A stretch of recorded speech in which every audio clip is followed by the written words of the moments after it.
Indian public school अरोळी येथे श्रीकृष्ण जन्माष्टमी निमित्त दहीहंडी उत्सव। देशभरात श्रीकृष्ण जन्माष्टमीचा उत्सव मोठ्या प्रमाणात सुरू आहे। दरम्यान मध्यरात्री 12 वाजताच्या सुमारास श्रीकृष्णाचा जन्म झाला। हाच उत्सव आपल्यालाही सगळीकडे पाहायला मिळतो। जन्माष्टमीच्या दुसऱ्याच दिवशी गोपाळकाळा म्हणजे दहीहंडीचे राज्यभरात विविध ठिकाणी आयोजन करण्यात आले असून गोविंद पथक ही दहीहंडी फोडण्यासाठी सज्ज आहेत। दहीहंडी भारतातील मनोरंजन आणि स्पर्धात्मक कार्यक्रम जो कृष्ण जन्माष्टमी हिंदू सणाशी निगडित आहे।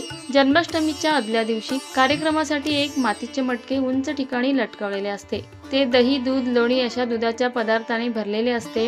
हे भांडे फोडण्यासाठी तरुण पुरुष, मुले तसेच मुलींचा संघ तयार करून थर रचतात। दरम्यान लोक पथकांना घेरून गातात आणि नाचतात। श्रीकृष्णाच्या आख्यायिकेवर आधारित हा कार्यक्रम श्रीकृष्ण लहानपणी सवंगड्यांबरोबर गोकुळातील घरातील दही, दूध, लोणी चोरी करायचे, म्हणूनच त्यांना माखण चोर किंवा लोणी चोर असेही म्हटले जाते। दही दूध चोरी होऊ नये म्हणून गोकुळातील लोक दह्यादुधाचे मडके उंच शिंक्यावर टांगायचे, परंतु कृष्ण त्यांच्यापर्यंत पोहोचण्याचे अनेक मार्ग शोधायचे। असा हा गोपाळांचा खेळ इंडियन पब्लिक स्कूल तर्फे श्रीकृष्ण जन्माष्टमी निमित्त दहीहंडी आयोजन करून आनंद उत्साहात साजरा करण्यात आला। प्रसंगी शाळेच्या प्राचार्या प्रिया अनुपजी निमकर, इंडियन पब्लिक स्कूलचे सहसचिव अनुप सदानंदजी निमकर तसेच तंत्रभारती IITI चे प्राचार्य राकेश मेश्राम, शिक्षक व इतर कर्मचारी उपस्थित होते।